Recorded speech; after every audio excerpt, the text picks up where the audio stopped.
Hello, welcome to Walpole United WFC.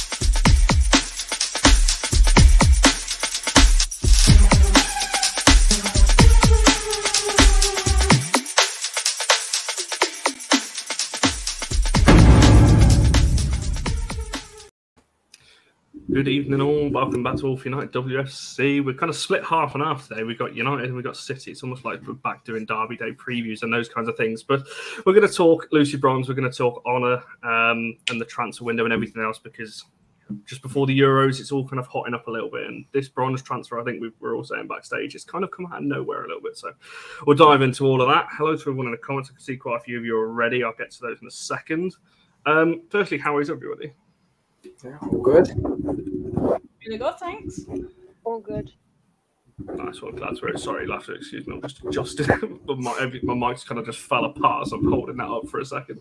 Andrew, I'll come to you first then, and I'm going to go around the house with this first question. We'll talk about Lucy Bronze a little bit first. Were you surprised when that transfer came out? Because I think we were saying before backstage that she was linked to the States. It was obviously obvious at the time that she was leaving City, but then all of a sudden that picture comes up, the Barcelona picture, and she signed there. Were you surprised as everyone else? Because it seemed like the whole of Twitter kind of just thought, oh, wow, that's happened. So not surprised. I think Gareth Taylor, he's looking to move certain players on and bringing in new players to the squad. So not surprised that she has decided to move on and say now going to Barcelona. She as said today, it was actually a no-brainer to move there. Obviously, she had the offer from Lyon as well, which she previously, the team she's previously played for too, and won major trophies there too. So, and I just think she wants that new experience in Barcelona. Obviously, them reaching the semi-finals of the Champions League, and in the last, I think it was the last number of years they've done that. So I think new experience for her, and playing in Spanish football, so be interesting to see how she gets on. Otherwise, if she hadn't gone there, I think maybe America might have been the likely destination. But yeah, not surprised. And she wanted to stay within Europe. Not surprised. Emma, I'll throw it over to you then. Were you surprised when you saw that news come up? I was a little bit, yeah. I mean, to be honest, it makes sense now. Given her connections, obviously in Manchester anyway, a move to the to the American League would have been a big move for Lucy. Not because of the player that she is, just because of the environment, the changing environment, adapting to to obviously moving the other side of the world basically. So yeah, I mean, I wish her well. I really do. I'm not surprised she left. To be honest, I've not been that impressed with her attitude. If I'm speaking quite bluntly, I think she's not been all that much of a team player. And I think that's been evident in sort of her on-field kind of demeanour, I think. If you've been at games and you've seen her at full time and she's, stropping and throwing her arms in the air, and it's just not good. They've got players rallying around her and she's just shugging everyone off. It just doesn't look good. So I wasn't surprised when the actual move did come itself, but I think it's good for Barcelona. They're a very strong team. She's going to be playing in front of, let's be honest, record-breaking crowds, and that's amazing for the women's game. She's put Lucy Bronze on a pedestal. She is one of the best in the world. And that'll go wherever she goes. I wish her well, but yeah, we need to move on. Yeah, I can agree with that. And it pains me to say, I think she's one of the best in the world, which is why, if anyone saw my tweet the other day, I think it surprised me. My mate was at St. George's Park and he knows nothing about football. And he was just like, I was just chatting to one of the players, you might know her. Her name's Lucy Bronze. I was like, okay, I've just dropped that into conversation casually, that you're just chatting to her, only one of the best fullbacks in the world right now, but there we are. Ashley, obviously, I know you're a massive Bronze fan. Are you surprised at that move, obviously, over to Barcelona? It's not a surprise necessarily that she's been attracted to that, but maybe the move now in her career? I'd say I was quite surprised. I was quite surprised when they announced that she was leaving. Hold on, let me just turn my mic down a little bit. I'm quite surprised when they announced that she was leaving Man City in the first place, because that was the first club that she was at that got me to like watch her and enjoy watching her play. But then I thought she'd go back to Lyon or America, like it was rumored that she was going to. I didn't think she'd ever go to Barcelona, but as Emma said, like I went to the FA Cup final, and like the reaction at full time, she was just separate from everyone else. Like when they were clapping the fans, she was in front of everyone. But like that to me, just kind of I think she was just a bit annoyed about how the game went and stuff. But I hope at Barcelona she does have a good couple of years, and I think she will retire at the end of that, unless she goes up to America or back to England for like Liverpool or something. But like, I do wish her well. But I was like really shocked that Barcelona came in, but she is one of the best, and she's proven that. So it's kind of in the middle. Oh, go on, Emma. It's one of those where you can flip it around. Like it just shows her passion, you know, her commitment. You know, if you turn it the other side, you know, it is a good sort of good character to have. But just from what I've seen this season alone, I just think sometimes returns to clubs, you know, they go well or they don't go well at all. I mean, you know, you look at Ronaldo, you know, it's sometimes, you know, it does, you know, like for us, it was a massive thing getting Lucy Bronze back. And I think, you know, when that move came around, it was like, you know, this is what I want to do. I want to be here and I want to achieve. And she's not really done what she wanted to do. And, you know, we're at that sort of, we're not able to just find that next level that we need to push on. And, you know, we've almost plateaued these last couple of seasons. And maybe what we do need is, you know, a fresh approach, which I think has obviously come through in the signings that we've made. And, you know, we've been so used to not having that sort of international squad. And I think, you know, to draw on experiences at sort of Champions League level is what we need to do in order to really do well. And I think I'm excited for hopefully what those new players might bring to the squad. But you know, it is sad when you've got players like leaving that have, you know, given longevity. I mean, look at like the likes of like Stanway. You know what? You know, she played really well against England the other day. She was so like the interview that she gave prior to the game. You know, she's such a young player, but she's got so much experience on her shoulders that she's so mature in how she comes across. You know, she doesn't want to be utilised across the pitch where needed. You know, she wants to cement herself in a position and play well in that role. Fair play to her. Go and do it. You know, if you know, you feel like you're being used at City, which is almost what it kind of felt like in the end. Go and do what you want to do and play football and be happy when you play, because it's almost not been coming across like that for many players this season. So I do feel a fresh approach is really what we need. Yeah, and I was going to ask you that a bit later on, so we'll come back to that point in a second. But just coming to Ellie's comment here, because it was a question I was going to ask anyway, in terms of obviously to win the Champions League, obviously to push Barca to that next level. Because I think I wasn't so surprised because I've seen a bit of Lyon anyway, but I think a lot of people were really obviously hyping Barcelona before that final. Oh, you know, they're the best team in the world, and so were a lot of the players, to be fair. And then obviously that final rolled around. Lyon absolutely steamed the first, you know, particularly the first half, and look what happened there. So does anyone disagree with that she probably has gone there to try and elevate? Because we all know the state of Barca's financial situation at the moment. They can't afford to go and splash wages everywhere because they don't have that cash anymore. Do we think that is the case? They're looking at players like Bronze, got experience to try and get them to that next level for the Champions League. Andrew, I'll come to you first, no one. I think so, yeah. Obviously, she wants to experience a different league in Spain as well. And I think she's already won the Champions League 3 times already, so she want to add the 4th time as well with Barcelona, whether she does that in the first year or the second year as well. But she had the opportunity to go back to Lyon, where she's been successful there as well. So I feel like either team would have been a win-win for her. So so I think she will win trophies with Barcelona. So it just depends on how many she wins in the 2 years she has there as well. Does that question for yourself, Emma and Ashley? Does that show maybe her attitude a little bit then? Because she said openly she had an offer from Lyon. She's chosen. It sounds weird when you go to Barcelona saying the more difficult option, but obviously the safer option would have been to go back to Lyon, I guess. Do you think that maybe shows her character a little bit then, the fact that she's gone, actually, I will try this? and try and push Barca one step further next season? I think as a player, you do have to kind of set yourself these challenges. And I think, to be fair, I think Barcelona have gone through this huge transitional period where we've been so used in recent years to Lyon dominating European football, that it's refreshing to see, other teams come into the mix. The likes of Real and Barcelona have really performed, played well. Even throw Atletico in there. It's great to see.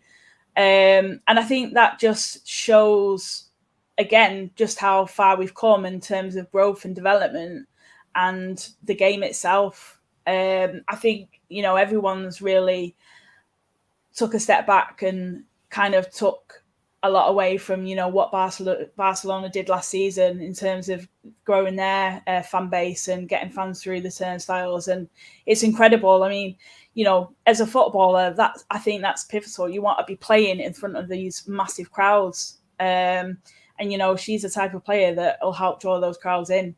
So I think it's a win-win for both player and club in that respect.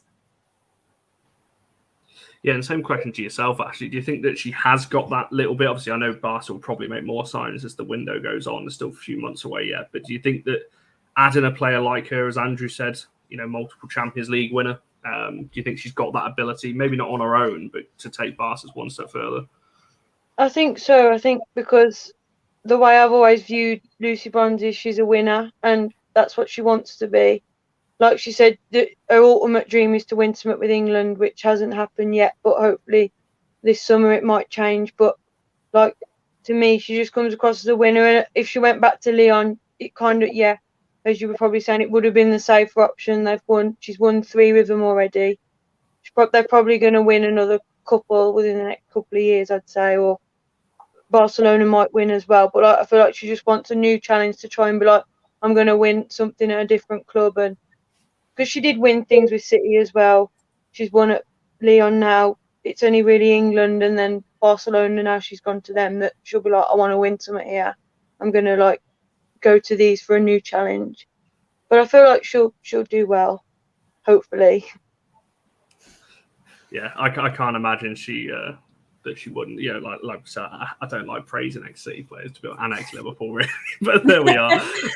I have always said, to be fair, ever since I've been watching women's football, she was one of my. I think and it's going to come to it a bit later on when we talk about a little bit about the lionesses squad with Houghton as well. I think it's that generation of player, isn't it? You're kind of your Scott, your Ellen White, your Houghton, your Lucy Bronze, that kind of group of players that kind of brought a lot of fans to the game. Emma, I want to come back to yourself on a question about City. You briefly mentioned it earlier in terms of it feels like there's something slightly changing at City at the moment in terms of the model. You're going after, it seems like you've got a certain profile now of player that you ship. It sounds harsh saying that. You're moving a couple of players on, a couple of more experienced players and a couple of others. And it seems like you've got a model now of going for young talents across Europe and obviously scouting through the WSL as well. Do you think that's the right way to go and that is the model that you should take moving forward? I mean, City have always been quite keen to look at younger talent. Obviously Hemp, those sort of players, Georgia Stanway, we signed, really early in their careers. Jess Parker, another one that's extended this summer. So, we do tend to look at, younger players and then try and develop them, grow. And we've seen the success of that. The likes of Esme Morgan, Ellie Roebuck now, she's, pretty much cemented herself as number one. So I think, if a player like that comes on board with us, there is almost a little bit of patience, waiting in the wings, waiting for your opportunity, but trust that it will come along. I think that is another perhaps one to look ahead for, next season, the likes of Esme Morgan, who's been out through injury, but, with Bronze leaving, it could open up more game time for her when she's fit and back and ready to play. So, it's interesting to see how we've evolved. But I mean, really pleased with the few players that we've already brought in. It's good to get some early business done. I think that shows that the players that we've targeted, we've managed to sort of get them over the line relatively early. And I think it's good to do that, especially heading into a major tournament, just because it sort of settles things down as well. And in terms of, preparations and looking ahead to the season. Obviously, Dell will be thinking about international football at the moment, but in terms of behind the scenes and sort of Gareth working on what he wants to see from his team come the start of the season, that work will be going on now. So I'm pretty excited, to be fair, and I think it's something we needed to do. I mean, we've had and seen, 8, 9, lionesses being called up to, from the club, and that's great in terms of representation.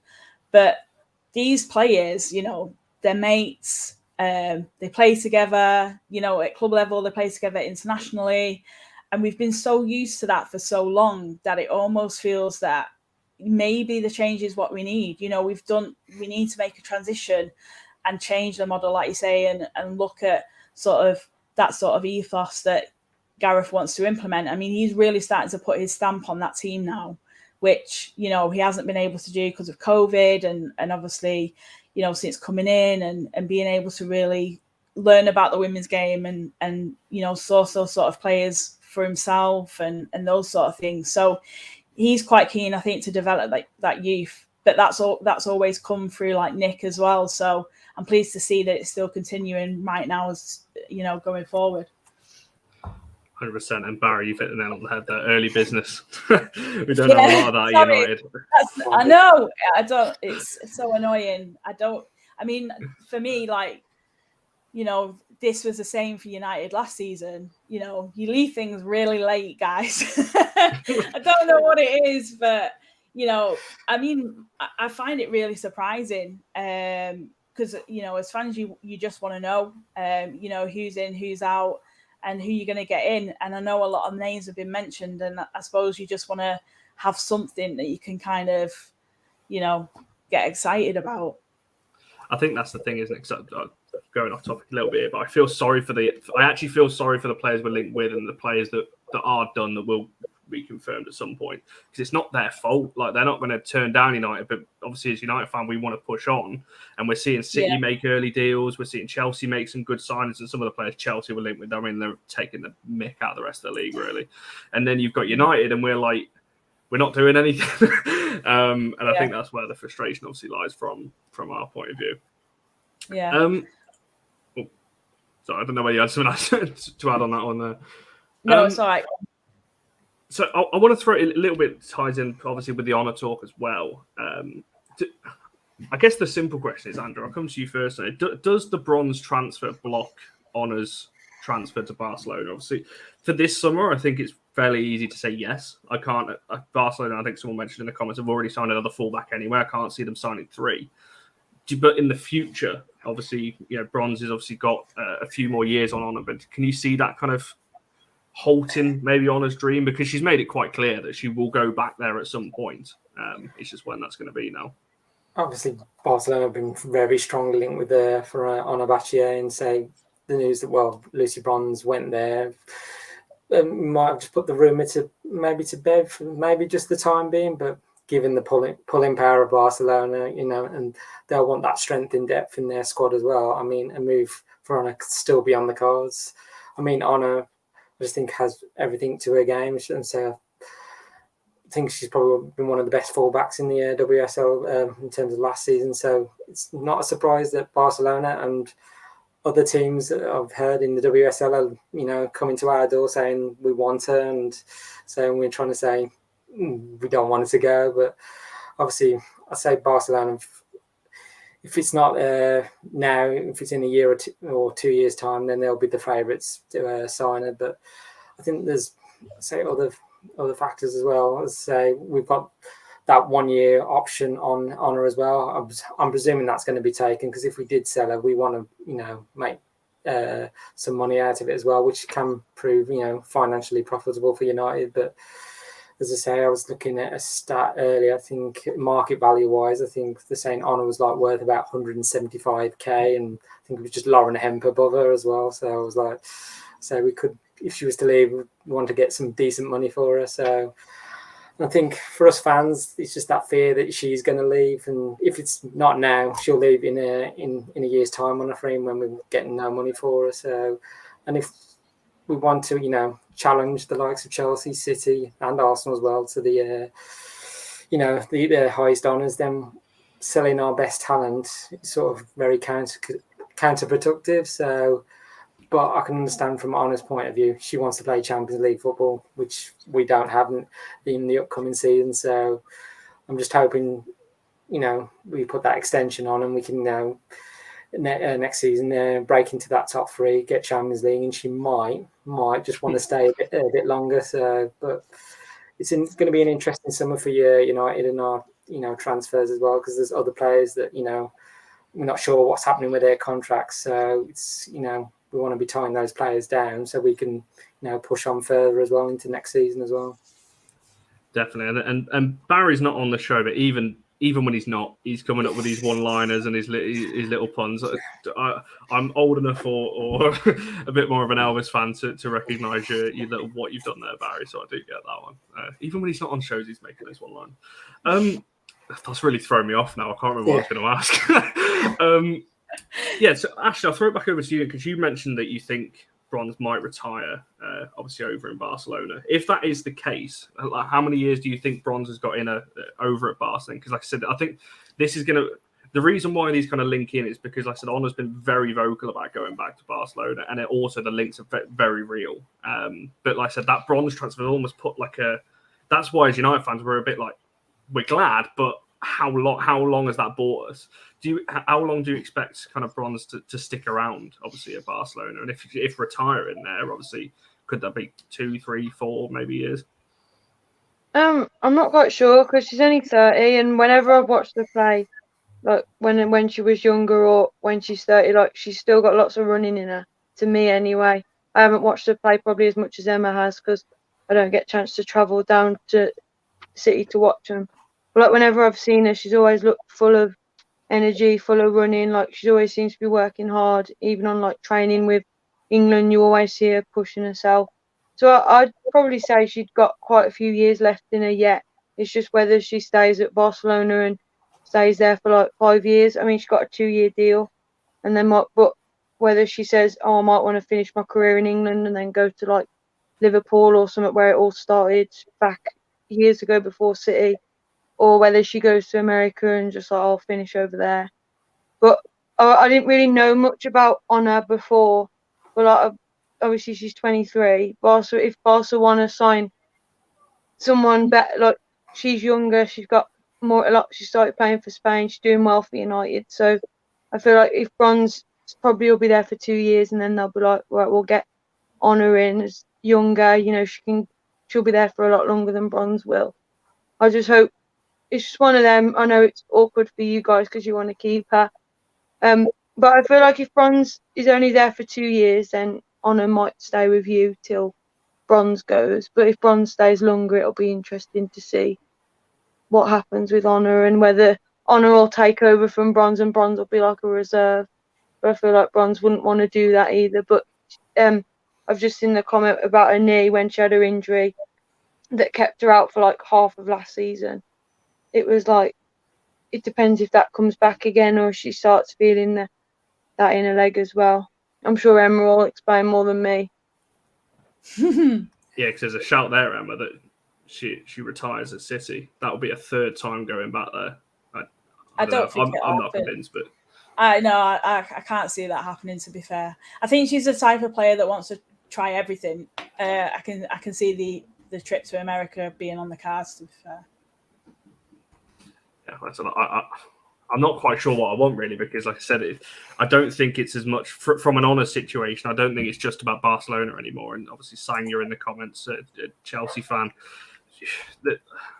there's quite a lot of clubs after Ona's signature, and it's like I said, it's not just Barcelona anymore. Like I said, that's why on the thumbnail it's like Bronze has blocked that option for a bit, but there's still a few other clubs that are in the mix as well. I mean, we've been there too. We were there last season with Kira Walsh. For me, she's one player that is, I wouldn't say no player is irreplaceable, but she's pretty much on the verge. Kira Walsh is pretty special.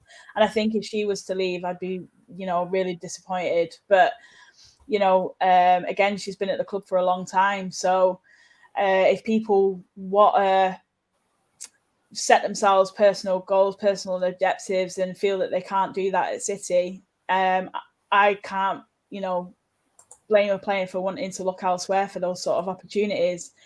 But I always feel as though, probably like you at this point, you've got a core set of players that have, if you look at United, you've pushed, top three.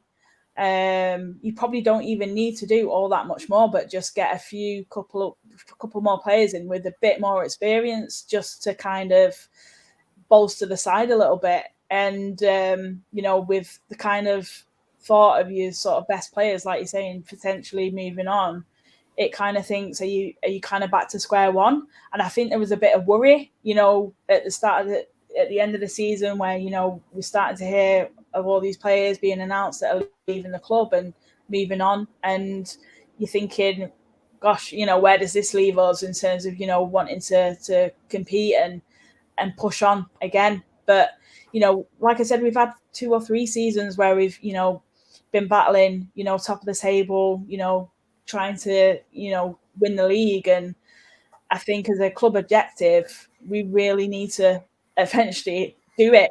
And we just don't seem to be able to, for whatever reason, just push and just take it all the way. So now it is time to obviously think, maybe we do need to make some changes, do go through a transitional period. And if it takes us a season, but things start to come together, but the players are on board, then I think that speaks volumes. So I think if you get the likes of like Ona, committing to the club, then there's got to be something worth, fighting for in that respect. And if it's Champions League she wants, does it not come as a greater achievement when you're doing it with a club that are potentially pushing, with the best of the best? Well, you'd hope so. Just before I bring Andrew back in on Ona, do you just want to answer that question there from Ellie, obviously talking about Kira potentially following on the exit door? I think if she'd have gone to America, I think it could well have happened. I think that the fact that she chose to stay at Barcelona, I think that gives, like I said, I think that she has got commitments here in Manchester. I think that makes it a little bit more easier. It is a personal thing, so I'm not too sure whether that move will come. Again, it's a hard one to say at the moment, but I think it certainly looks a lot better now that deal's been done, that perhaps Kira will stay at City. Yeah, so just to add on, I think we've got to do everything we can possibly to make sure, obviously we can put that extension in, but also making sure the club make a positive investment in the transfer window as well, making sure Mark Skinner and the squad get the additions so we can be challenging from the beginning to the end of the season. I mean, the past 2 seasons, the squad depth sometimes, it's been hit with troubles with injuries, and it's taken its toll, where some games we've not ended up winning or we've ended up losing. So, and it would make sense Skinner wants to address that in the upcoming transfer window. I just think with our transfer window, knowing how United, especially supporting the men's as well, I'm just thinking the more weeks pass and that nothing's being heard, I'm just like, especially with the women's side, I'm starting to worry what's actually going on, because I know back in the Jarry transfer window, it was like, well, are we going to make any signings? And then literally, I think it was literally the day or 2 before, it was like Diane Corwell, Jaden Moore and Senior Bruin came in. It was like, I think us fans weren't thinking anybody was coming in. It was just so, but last year's it could be very interesting to know where United are going to head in the next couple of years, because obviously I don't want to see our best players walking out the door and, we're not, losing. I think we've definitely more, secured that top 4 position, but it's just now progressing that on. Last season was a season progress, so, and I just think that last away game against Chelsea for 45 minutes, we were just pushing Chelsea all the way, and sort of had them on the rose, but Chelsea in the second half, Sam Kerr especially, they just showed their quality and found a way to win those situations. So, but yeah, it'll be interesting to see the course of the transfer window and the start of next season. take us back to that moment. 30 minutes in, I could see the City fans getting worried. We're beating Chelsea. It's still, but it didn't. Mate, I can't even tell you. I would love to have seen that, but obviously didn't material. We always knew it was going to be difficult. Meltdowns, I swear. That would have been quite something. There's a very good point on screen, actually. I've left it on screen for a reason, because obviously when you're looking at the women's game at the moment, it's getting longer, but at the moment contracts are quite short that get given out. But as he's mentioned there, that right back, there are more younger players now out and about, and the scouting is getting better at that kind of thing. So maybe it might become the case that Barca might find another young prospect somewhere else if Ona stays for a couple of years and that kind of thing. And it leads me into a question I was going to ask everybody, actually, in terms of what do we think United need to do to keep hold of Ona? Like I said, because there's interest across Europe. You know, the top teams in pretty much every league are after a signature, and why wouldn't they be? From the outside, Emma, what do you think United need to do to try and keep hold of a player like Ona? Because obviously there's the links to City at the moment. Now that would hurt. You know, if Ona's going to leave, I want her as far away from England as possible. I mean, and I guess from a City point of view, would you take her at City? Because it's not a bad player to have on your books. No, I think we had this discussion last time, didn't we, when we were picking our top 11, our 11 select. So I think I chose her over Lucy Bronze, didn't I? So yeah, I think she's been an unbelievable player for you. I think she's a real raw talent, and she's great to watch. She's, you know, in the games that we've played, she's been one of the best players in the field. She dominates that position, and she makes it difficult. I mean, against a player like Hemp as well, you know, who's, you know, switching sides and, you know, causing all kinds of havoc. You know, she kept it relatively quiet. So, yeah, I mean, she's a great player. I wouldn't say no, put it that way. But I think United need to match the ambition of the fan base, really. You know, you set your sights quite high, and I think United need to do the same thing. It's almost like the average player all the time, and not somebody special that kind of lights it up. You know, you've had a few really good signings, don't get me wrong, that have, you know, really played dividends for you. But I think you just need to spend that bit more money and get those players in, because that will make all the difference. And I think Mark is a good manager. I think he has got the right idea. How far he can take you, though, at this point, without the right players, I think is key. And I think it's just down to the investment and how much the club wants to put into it. And I don't think it's necessarily anything else. Can you sign for Man United, the head of women's football or something? We need a bit of that. We need a bit of pressure on this board to spend some money, especially with the Euros. I think people are forgetting that. I think we mentioned on the show that we did on Monday that players are not going to want this talk around them while the Euros is going on. You know, they're not going to want to be getting calls off their agent mid-tournament going, "Oh, did you want to sign for that?" They're not going to want that. So we've now got 4 or 5 weeks of nothing because the Euros are starting, and then obviously there's still a bit of time after that, but it's a real concern that we've not tied some of these players to obviously the Russo news as well, which is another player that could potentially be out the door as well. Ashley, from your point of view, now, obviously as another outsider looking at United, obviously you're not going to be as concerned as United fans are about the situation. But when you look at it as a club, and like I said, you're seeing Jackie might be on the way out, Russo could be on the way out, Ona could be on the way out. That's 3 of our biggest names potentially walking out the door with no real replacement. Would you be kind of concerned as a United fan? And how does it look from the outside that United, we think we want to push for the top 3, but it doesn't seem like the club, as fans, it doesn't seem like the club want that push as well. Is that kind of how it's looking from the outside? I think so, yeah. Like, I mean, I don't know many of Man U players, but like the 3 that you just said, they're probably the 3 main ones that I do know. And the fact that you were saying they're all like potentially, especially Alessia Russo, who's literally rejected the offer of the contract, then I think it's hard because Emma Sanders from BBC literally tweeted the other day that it's understood United have a lower budget than even like Spurs and people like that, and Spurs were finished like, I think they finished mid-table roughly last season, and it's like, United is supposed to have a lower budget. So like Emma was saying, I think the only way you can get better is invest to push into Champions League, but it's like if you haven't got the money to invest it's going to be hard to like, it's hard to see from how it's going to go.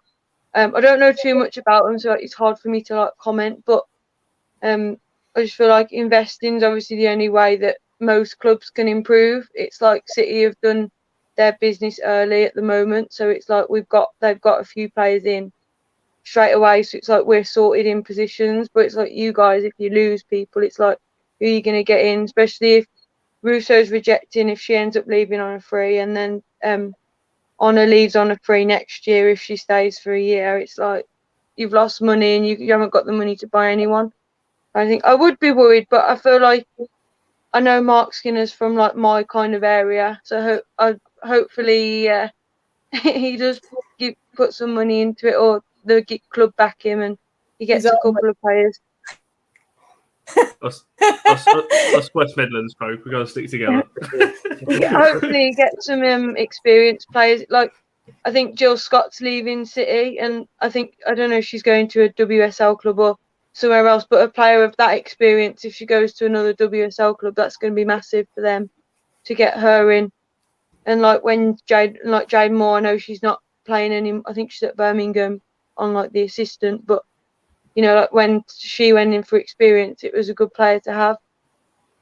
I don't know. I think you'll be all right though. I think. I hope so. That last sentence, I think, is how is how most United fans are. I think. And then Ross, I'll throw that same question back to you then, because obviously, I think if this was City, looking at it from looking at City, for example, I think if this was City now losing Ona, Jackie, potentially, I must say that by the way, this is not confirmed, potentially losing those kind of three big names, I feel like City would already be signing players to replace them with. Whereas with United, it's like we potentially are losing them and just keeping the money or keeping whatever cash we get from them. Is that kind of how you see United at the moment as well? And obviously with City, you would expect, if you were in that situation, you'd replace. I think Mark will have already kind of earmarked his target players. But obviously whether they come off or not, that's another story in terms of like the negotiation side of it. Maybe the Euros is playing its part in the fact that players are just hanging on. If they have a good tournament, then, you're playing in front of, a huge audience. So many players get scouted, deals get done, the money goes up, the money goes down, you never know what's going to happen. And, there are always those sort of players that light up these kind of tournaments that sort of start to make a name for themselves, and, you never know. So it's hard because I think now we haven't been used to all this kind of rumor mill kind of, what's going on behind the scenes, the names that are being dropped and the clubs that they're being associated with. We've not been used to that in years. So I think this is all really relatively new to the women's game. I mean, I know a lot of it they like to keep behind closed doors. I'm not too worried. I'm not too worried for United. Again, I don't think it's anything out of the ordinary, because I think, obviously, if you go on last season, the season before, they were relatively late in doing their business and they made some relatively good signings. So I don't think it's anything out of the ordinary. I just think it is frustrating that obviously they are just keeping the fans waiting.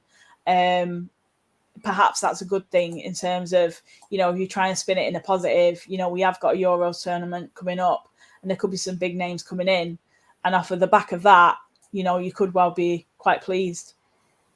I hope that's the case. And Barry's kind of spun it in a different way as well. Maybe not bringing players in, showing nobody's going. That is a fair point as well, because that could be the case that if players aren't going, there's no one to replace. So you don't need to be looking for replacements. You need to be looking I still do think that United needs to bring players in. But I think it makes that kind of prospect of like, if they're just bringing players in to kind of support and add to the depth of the squad, it's kind of different because it allows those sort of players more time to bed in, and essentially you get a stronger squad in that respect. Yeah, you build on your quality players, like this comment says. You need that depth and quality. Yeah, which I think is where, if United are at that point now where they are ready to compete, and I think if they need to show it in the depth in the squad, because I think that is ultimately going to be the difference for United next season, because it was small margins. And, if you think in terms of the growth and how far United have come, and I know last season may seem as a bit of a disappointment for United fans, given where you were and where you've kind of finished. But I still think you need to focus on the positives because it was progression. Yeah, I think it was the way that, and we're getting into last season talking, but I think it was that because you went on such an incredible run, I think it was so many wins in a row or whatever it was from kind of January to, well, even earlier than that, really. That kind of run, we had it in our hands. And it was, though, like you said, those small, the Villa away, West Ham away. It was those games where you just need Chelsea bring on, like a Beth England or somebody, or like those little games where you need that kind of extra player. We just don't have that, And I think if you're talking about losing Ona, for example, you need almost two players to replace her with, because then you'll. Yeah, I get that. So it is a tough one. And Andrew, I'll throw it back over to you then in terms of obviously this Ona talk as well. I mean, what do you expect then from this? Do you think? I said Barcelona seems to be off the table for this season. Obviously, you've mentioned the 1 year contract, the triggered extension. We will do that. Well, I imagine it's been already done, regardless, because United aren't going to be stupid enough to let her go on a free this summer when there's literally the extension there. So we've pretty much guaranteed one more season, unless we sell her for a fee this summer. What are you expecting? Do you think United would probably sell for a fee this summer if it was high enough? I mean, the fees that are being banded about are low in comparison to what you'd want for her. But where are you kind of sitting on this fence? I was going to say, because we've only got that 1 year extension, clubs are going to throw in probably lower fees to us. Whereas if she was here for maybe 2 or 3 years, they might think, well, we're going to have to pay a premium price to get on or away from United. So I just think, what is United's threshold if to let Ona leave? So I hope she doesn't leave, and I just think if she was to leave, what does that say to the other players left in the squad as well? I'm just thinking the likes of Ella Toon, who signed a 4 year contract back in December. It's like she's seeing like Ona, and we don't know what's happening with Russo, Jackie. It's just like, well, she sees all them goals. Like, well, we're supposed to be keeping the best talent here. I'm seeing players I play with just walking out the door. What does that say about my future here as well? So I'm a little bit worried in that case. But I know this transfer window is a big one for Skinner, but I know he said, well, they're not going to try, not focusing solely on the summer. They're focusing as well on the one in January as well, because obviously you got the different transfer markets like the American market as well. So I know he identified a number of key positions like centre back, central midfield, I think a number 10 and a striker as well. So, but he wants to bring in the right players and the players that are not sort of set in. I'll say they'll have a position, but they're not like defined by it. They can move about, they can play in other parts of the pitch. So, but I think we've got to show to Ona, what is happening, who we're going to bring in, and this is where the team's going to be going forward in next season. I'm just thinking a comment made by Katie Zellum. She said I'll not stop until we start. We're winning trophies here, and that's what the players at United want to be winning. We want to be challenging for the major honours, so we want to be breaking into that top three and in years to come, actually challenging for the WS title and obviously in the FA Cup too. So it's just, I think the investment is key. It's just those above it in United in the boardroom. I'm just thinking, can you please put your hand in your pocket and invest, please, because that women's team, say last season was a season of progress. Well, let's build on it. I think as Skinner said, the fire's been lit. Well, let's make it a big fire and show the rest of the WSL what we mean. That's a strong statement. We need that ambition. We want to challenge for the title next season. I will be amazed if we put a title challenge in. You never know. Yeah, we make some good signings, and it may be.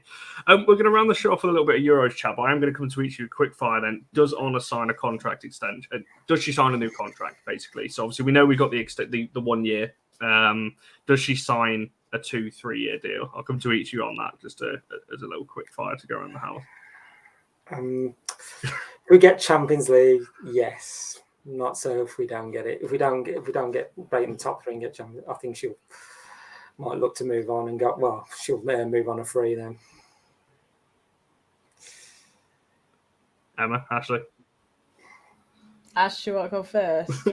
Yeah, to be fair, I agree with Andrew. I think if you get Champions League, I think she might, give it a season or two.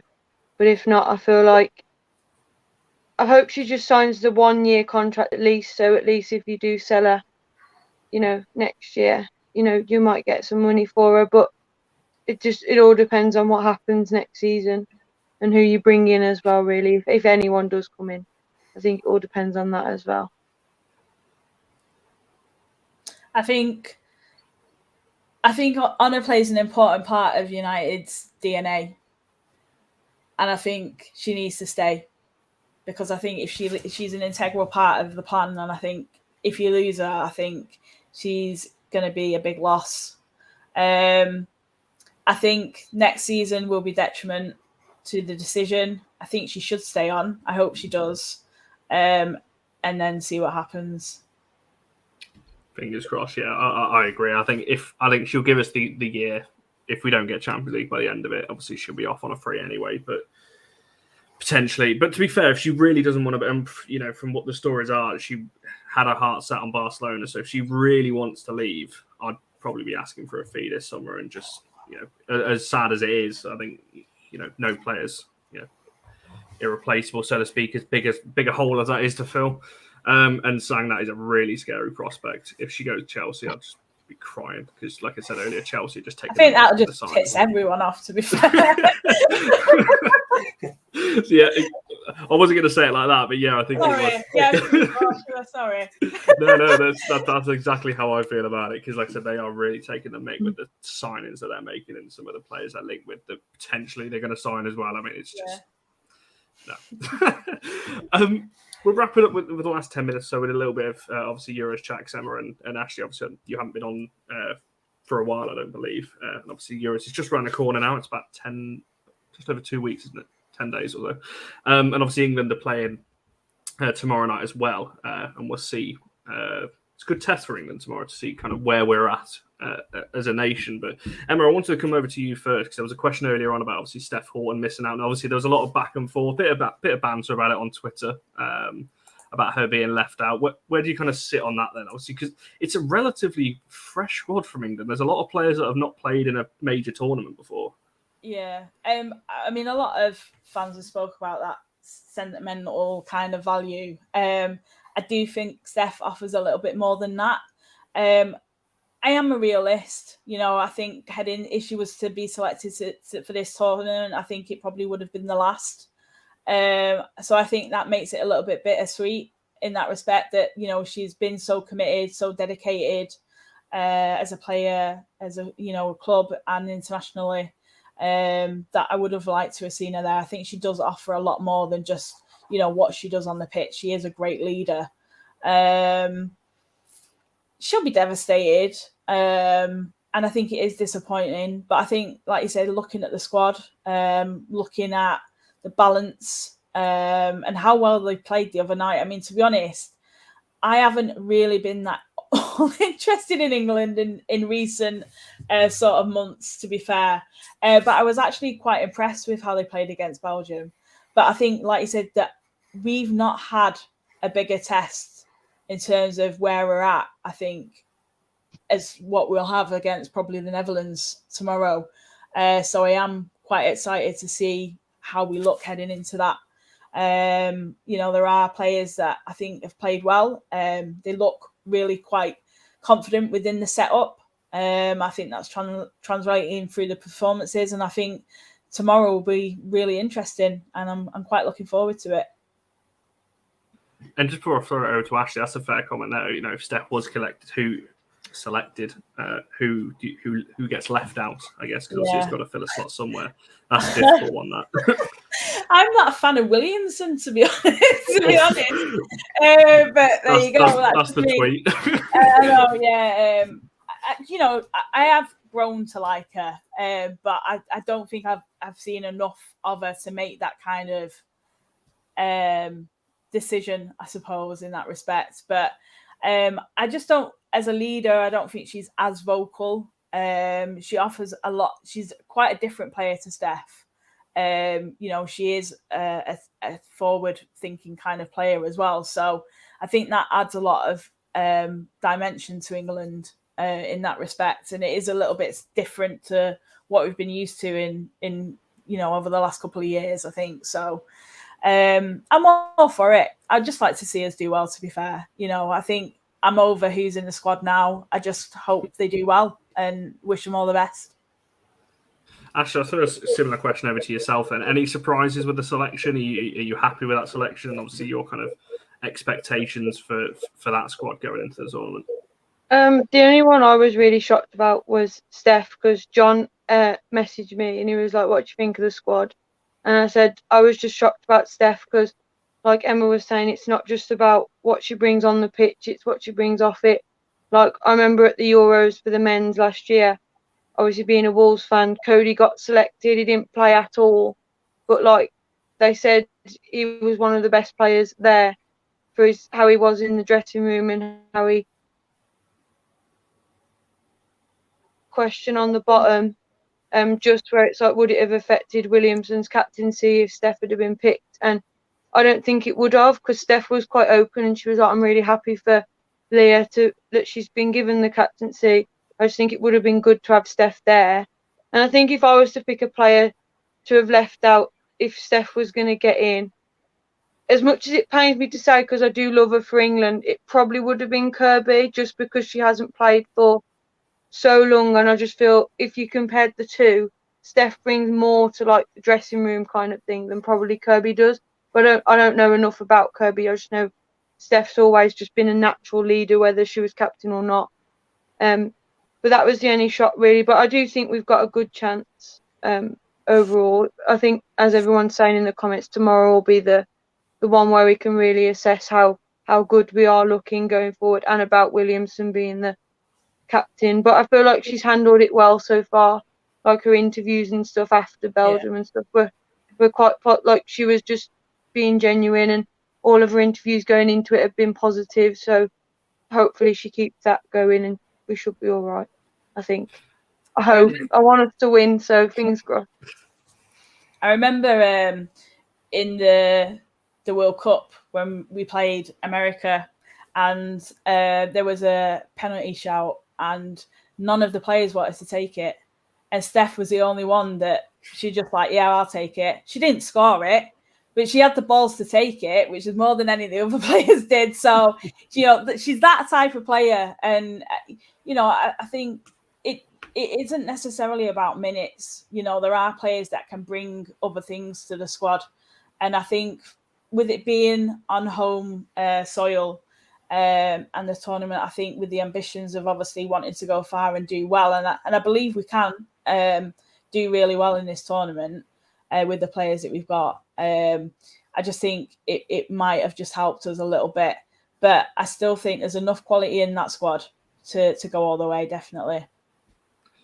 100%. I'm going to throw this question out to the panel in a second. I've just had a quick look though. England are second favourites now to win the whole tournament, which someone just put in the chat about Norway at 20-1 right now, which is absolutely mental considering the squad that they've got. That front, we had the show obviously about this last week. That front five is probably one of the best in the tournament. It's just whether defensively they can hold out. But it was actually Lanzel's comment, which I've lost now, that I was going to bring up. If that's the one. Obviously, it's quite good to have this conversation because it's almost United versus City in terms of that striker slot, Russo or White, I think is the question there. So, Andrew, I can see you kind of smiling away. I'll throw that over to you first. I think me and you were going to say Russo, I think, and maybe Ashley and Emma are going to go for White. But Andrew, what's your kind of thoughts on that? And obviously, Kelly on the right-hand side, I think it's going to be Mead, isn't it? Mead, Hemp, and it's just that central slot. I think that's the question mark.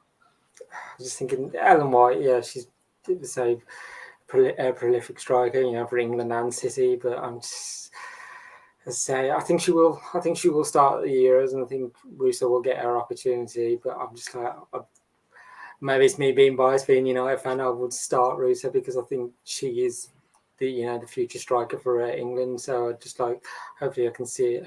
She gets a lot of game time in the Euros as well. So, but then again, Russo's played on the right hand side for United, so you could see her out on the right as well. So feeding those balls into it for Ellen White to score as well. So I know it's a tricky one. So I don't know whether for Ellen White this might be her last major tournament, and they move Russo into that central striking role. I don't know. That's for the England managers to decide, going forward after the tournament, what the future holds for both those players as well. So, be interesting to see. And yeah, Emma, I thought the same question over to yourself, because I think this ties into kind of what we were talking the other day about Russo maybe wanting to move away from United. This might be one of the reasons why to push her way into the England squad. If she moved to a Champions League side and proved it on a Champions League scale, that's a better shout for obviously an England slot as well. But Emma, what's your kind of thoughts on those two questions there? I kind of think Andrew's kind of right that almost after this tournament we're going to go through a bit of a transitional phase with the international squad, and we're going to see a lot of those players that have been on the fringes come in ahead of obviously those players that have offered that longevity and have got the caps to their names and one thing and another. But Ellen White, when she's on her game in a tournament where we've actually seen the best of her probably for tournaments, I don't think she'll be happy with her return that she's had this season for City anyway. So I think I can understand people wanting to put Russo ahead of probably Ellen, but Ellen will give you 100% and more. And she turns up to games like this, on the international stage.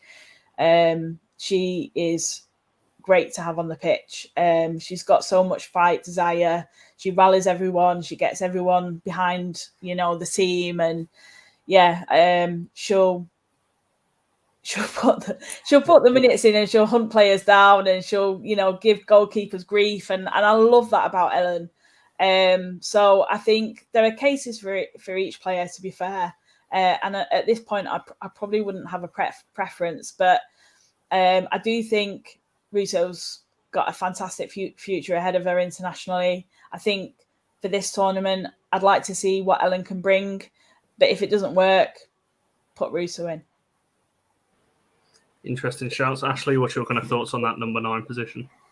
Obviously Ellen White's the favourite, but I'll throw a little bit of a spanner in. I love watching Beth England play up front all the time. Whenever she plays, obviously she's always second best at Chelsea when you've got Sam Kerr on the pitch, but I always like to watch Beth England. She reminds me a bit of a younger Ellen White in the sense that, I think she's trying to learn from Ellen White how to be that centre forward. But I don't want to keep saying the same name, so I thought I'd throw her in there.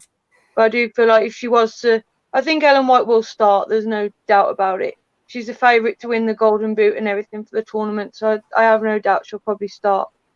But I do feel Beth England, when she gets a chance, will be up there as one of the, when Ellen White's officially gone, retired, I think Beth England will be up there. I mean, Emma Hayes called her the best English number 9 in the country, so at one point. So, and Emma Hayes doesn't get much wrong at the moment, let's be honest. So we'll see. But I'm going to throw her name in the works. I feel like she'll have a good tournament. If she gets given the chance, I feel like she'll have a good tournament too.